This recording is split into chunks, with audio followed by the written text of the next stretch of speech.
민수기 6장 1절에서 12절 말씀입니다. 살아계신 하나님의 말씀을 함께 우리가 고백드리겠습니다. 함께요. 여호와께서 모세에게 말씀하여 이르시되 이스라엘 자손에게 전하여 그들에게 이르라. 남자나 여자가 특별한 서원 곧 나시린의 서원을 하고 자기 몸을 구별하여 여호와께 드리려고 하면 포도주와 독주를 멀리하며 포도주로 된 초나 독주로 된 초를 마시지 말며 포도즙도 마시지 말며 생포도나 건포도도 먹지 말지니 자기 몸을 구별하는 모든 날 동안에는 포도나무 솟아는 씨나 껍질이라도 먹지 말지며 그 서원하고 구별하는 모든 날 동안은 삭도를 절대로 그의 머리에 대지 말 것이라. 자기 몸을 구별하여 여호와께 드리는 날이 차기까지 그는 거룩한즉 그의 머리털을 길게 자라게 할 것이며 자기의 몸을 구별하여 여호와께 드리는 모든 날 동안은 시체를 가까이 하지 말 것이요 그의 부모 형제 자매가 죽은 때라도 그로 말미암아 몸을 더럽히지 말 것이니 이는 자기의 몸을 구별하여 여호와께 드리는 표가 그의 머리에 있음이라. 자기의 몸을 구별하는 모든 날 동안 그는 여호와께 구별한 자니라.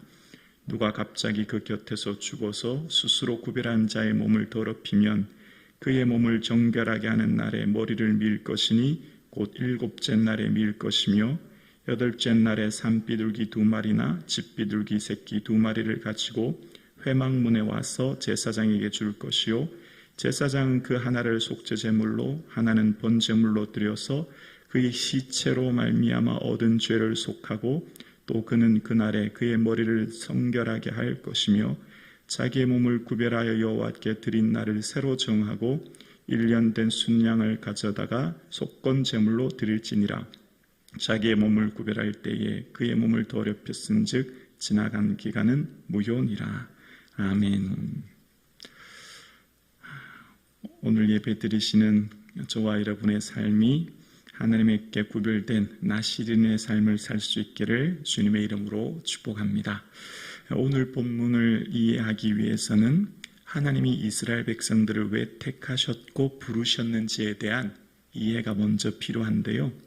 하나님께서 이스라엘 백성들을 왜 택하셨고 하나님께서 이스라엘 백성들을 가나안 땅에 들어가시려고 하는 그 이유와 목적을 알아야 오늘 본문이 좀 더 선명하게 이해가 됩니다.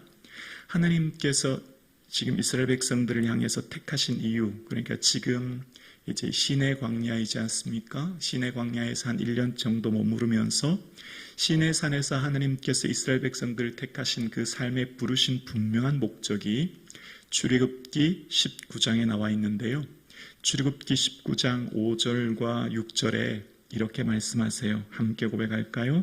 세계가 다 내게 속하였나니 너희가 내 말을 잘 듣고 내 언약을 지키면 너희는 모든 민족 중에서 내 소유가 되고 있고 너희가 내게 대하여 제사장 나라가 되며 거룩한 백성이 되리라. 너는 이 말을 이스라엘 자손에게 전할지니라. 아멘. 얘들아, 온 땅은 다 내 것이다. 그리고 내가 너희들을 왜 택했는지 아니? 너희는 이 온 세계 중에 제사장 나라가 되는 거야. 제사장은 뭐죠? 백성과 하나님을 중보하는 사람이죠. 너희는 세상의 중보자들이다. 갈등이 있는 곳에 화평을, 아픔이 있는 곳에 위로를, 삶을 중보하는 자로서의 삶을 사는 것, 내가 너희를 택한 목적이야 라는 거예요. 교회는 세상을 중보하는 곳입니다. 갈등이 있는 곳에 일치를, 고통이 있는 곳에 소망을 전하는 것이 교회예요. 교회는 갈등을 유발하는 것이 아니라 갈등을 치유하는 것이죠. 성도의 존재의 목적은 뭐죠? 이 세상을 살아가는 성도의 삶을 통해서 중보자의 삶을 사는 겁니다. 성도의 삶이 있는 곳마다 화해와 일치와 연합이 일어나게 하는 것. 그게 하나님의 백성들의 삶의 목적, 부르시는 의미예요. 교회가 존재하는 목적, 이 땅에 교회가 있는 것, 민족을 향해 중보하는 겁니다. 갈등으로 인하여 나눠지고 분열된 이 땅을 향해 거룩한 손을 들어 기도하는 것. 그래서 교회를 통해서 이 땅의 모든 갈등이 치유되고 하나 되게 하는 것. 그래서 하나님께서는 가나안 땅에 들어가는 것 또한 야, 이제 가나안 땅 들어갔으니 마음 편히 좀 쉬어보자. 룰룰랄라 편하게 살자. 그게 아니에요. 왜 가나안 땅 들어가게 하실까요? 그 목적이 레위기 18장에 나오는데요. 자막 보여주실래요? 레위기 18장 3절 4절입니다. 함께요. 너희는 너희가 거주하던 애굽 땅의 풍속을 따르지 말며 내가 너희를 인도할 가나안 땅의 풍속과 규례도 행하지 말고 너희는 내 법도를 따르며 내 규례를 지켜 그대로 행하라. 나는 너희의 하나님 여호와이니라. 아멘. 얘들아, 너희는 이제 과거에 나왔던 애굽 땅의 그 문화와 풍습을 벗어버려야 해. 그리고 이제 가나안 땅에 들어갈 거야. 그러면 너희들이 가나안 땅에 들어가서 그 사람들의 문화와 가치와 풍습을 쫓아 살지 말고 하나님의 거룩한 백성답게 나의 법도 나의 규례 내가 명령한 것을 잘 지켜야 한다. 그래서 너희는 하나님의 거룩한 백성이란 것을 그들에게 보여주고 그들의 삶에 세속화된 문화를 변화시키는 삶을 살아야 돼라는 거예요. 가나안 땅에 들어가서 룰룰랄라 이제 편하게 잘 먹고 잘 살자 그런 의미가 결코 아닌 거죠. 가나안 땅이 그 모든 세속의 문화에 물들지 않도록 말씀 따라 살아야 한다. 가나안 땅의 풍속을 쫓으면 안 돼라고 지금 가나안 땅 들어가기 전에 출발하기 전에 먼저 하나님 말씀하시는 거예요. 자, 그 말씀과 함께 이제 오늘 본문을 살펴보면 이렇습니다. 여러분, 하나님을 향해 봉사하는 사람, 헌신자는 계속해서 누구였죠? 레위 지파였죠. 그리고 레위 지파 중에서도 구별된 제사장은 아론 자손 중에 대제사장은 아론의 맏아들을 중심으로 계보가 이어졌습니다. 그 조건은 다 혈통 중심으로 이어졌던 것을 봅니다. 자, 그러면 생각해 볼 수 있어요. 하나님, 저도 하나님을 향해 봉사하고 싶습니다. 저도 하나님을 향해 희생, 주 앞에 헌신하며 살고 싶습니다. 라고 한다면 어떻습니까? 지금 이 레위기를 보면 레위 지파는 뭐죠? 혈통 중심이에요. 그럼 조건이 있습니다. 다 레위라고 하는 그 혈통을 중심으로 주의 성막에서 봉사하고 헌신자들이에요. 그러면 그렇게 속하지 않는 사람은 어떻게 되죠? 그래서 오늘 본문이 있는 거예요. 아무 조건 없이 누구든지 주를 위해 헌신하고자 하는 사람, 누구든지 조건 없이 그것이 그 사람이 레위 지파는 주로 남자였지 않습니까? 근데 오늘은 남자이든 여자이든 누구든지 주를 향해 헌신할 수 있도록 봉사할 수 있도록 하는 것이 바로 나시린의 제도입니다. 하나님 앞에 나와 헌신하고자 하는 사람은 아무 조건 없이 그 사람이 어떤 형편이든지 그 사람이 남자이든 여자이든 누구든지 주님 앞에 나올 수 있도록 하신 것, 그게 바로 오늘 본문의 나시린인 거예요. 그래서 하나님께 나와 헌신하고자 하는 사람은 어떤 사람들인지 나와서 헌신할 수 있게 했고, 특별히 나시린의 서원을 하고 난 후에 지켜야 될 세 가지 중에 첫 번째는 포도주에 관련된 것이죠. 3절과 4절인데요.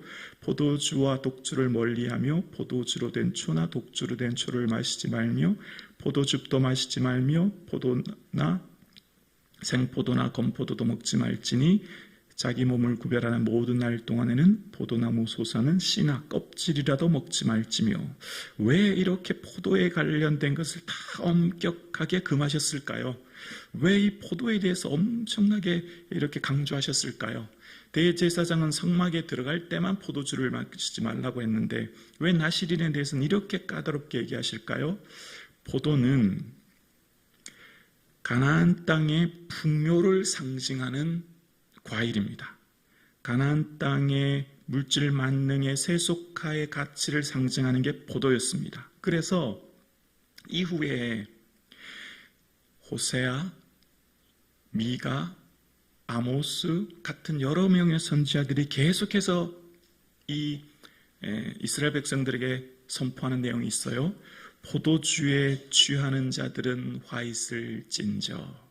계속해서 선지자들이 얘기합니다. 뭐죠? 가나안의 풍요에, 그 세속화에 동화되어 그 사람들과 구별되지 않고 그것을 쫓아 살아가는 사람들을 향해서 책망하는 겁니다. 그 레위기 아까 18장에 뭐죠? 가나안의 그 모든 문화에 동화되지 말라고 말씀하셨죠. 그래서 지금 이 포도에 대해서 엄격하게 말하고 있는 것은 이스라엘 백성들의 삶 자체가 하나님의 거룩한 백성으로서의 삶을 살아야 하기 때문이에요. 그래서 포도에 관련된 것은 진노의 포도주라고 하는 표현식으로 끊임없이 이야기하고 있는 거죠. 결국 뭘 말하고 있죠? 핵심은 절제를 말하고 있는 겁니다. 성령의 마지막 열매가 뭐죠? 사랑과 희락과 평과 오래 참음, 자비, 양성, 충성, 온유, 마지막 절제. 마지막 성령의 열매가 절제예요. 이것이 바로 성도의 삶에 있어야 될 하나님의 성령의 열매이고 거룩히 구별해야 될 삶에 하나님께서 주신 은혜가 바로 절제인 거죠. 여기서부터 거룩함이 드러나게 되고 여기서부터 성도의 삶의 특징의 정체성이 드러나기 시작하는 거죠. 그래서 여기서부터 하나님의 백성들의 삶의 모습이 드러나며 살 수 있도록 말씀하고 계시는 거예요. 그리고 두 번째는 삭도, 머리에 삭도를 대지 말라, 머리를 자르지 말라는 겁니다. 5절인데요. 그는 서원하고 구별하는 모든 날 동안에는 삭도를 절대로 그의 머리에 대지 말 것이라. 자기 몸을 구별하여 여호와께 드리는 날이 차기까지 그는 거룩한즉 그의 머리털을 길게 자라게 할 것이며, 구약에 끊임없이 나타나는 머리는 생명을 상징합니다. 생명을 상징하며 신적인 능력을 상징해요. 그러니까 다시 말하면 생명의 주권자는 누구에게 있다고요? 하나님의 것이다. 지금 지난 시간 기억나시죠? 레위인은 다 내 것이라. 하나님이 레위인은 다 내 것이라고 말씀하셨고, 레위인은 하나님의 택한 자라 계수하였지 않습니까? 그래서 이 나시린의 삶이 구별하여 사는 동안은 그 삶의 모든 삶이 주의 것임을 고백하는 거예요. 자신의 생명, 하나님의 것이라는 겁니다. 자신의 몸, 자신의 삶이 주의 것이라는 거죠. 오늘 예배 드리시는 저와 여러분의 삶이 우리는 하나님의 값으로 주고 산 자입니다. 우리는 우리의 것이 아니라 하나님 예수 그리스도의 핏값으로 사신 하나님의 성전이요, 하나님의 것이요, 하나님 택한 백성이죠. 그래서 내 생명을 내 마음대로 하는 게 아니죠.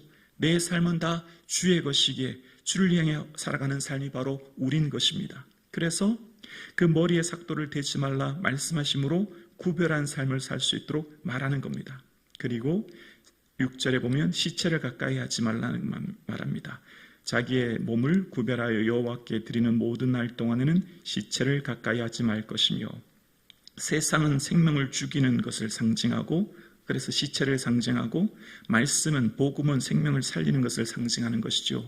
나시린의 삶은 끊임없이 세상에서 세상을 중보하고 세상을 살리는 자의 삶을 살 수 있도록 말씀하시는 것이죠. 그래서 이 나시린의 삶을 사는 사람들은 이렇게 하나님 앞에 거룩한 삶을 지킬 수 있도록 말씀하는 겁니다. 자, 그러면서 오늘 본문 7절 후반절부터 이제 나오는 내용이 뭐냐면, 내가 부지 중에 내가 의도하지 않았는데 시체를 가까이 했거나 이 나시린의 규례에서 잘못된 것이 있으면 이런 것들을 지켜야 된다라고 하면서 지켜야 될 속건제에 관련된 쭉 얘기를 자세히 하게 이야기하고 있는 겁니다. 그러면서 12절에 보면 12절 끝부분만 볼게요. 12절 마지막에 보면 자기 몸을 구별할 때에 그의 몸을 더럽혔은즉 지나간 기간은 뭐라고요? 무효니라. 자, 이게 어떤 의미냐면 이런 거죠. 이제 하나님, 제가 나시린으로서 주님 앞에 서원합니다. 제가 예를 들어서 10년 동안은 나시린으로서 하나님 앞에 살겠습니다. 서원을 했어요. 10년 동안 나시린으로서의 구별된 삶을 살다가 1년, 2년, 예를 들어 한 5년 정도 했다고 해볼게요. 근데 갑자기 나도 모르게 부지 중에 잘못한 것이 생겨요. 부지 중에 잘못된 죄를 지었거나 혹은 시체를 가까이 하거나 잘못된 것을 한 거예요. 그러면 어떻게 돼요?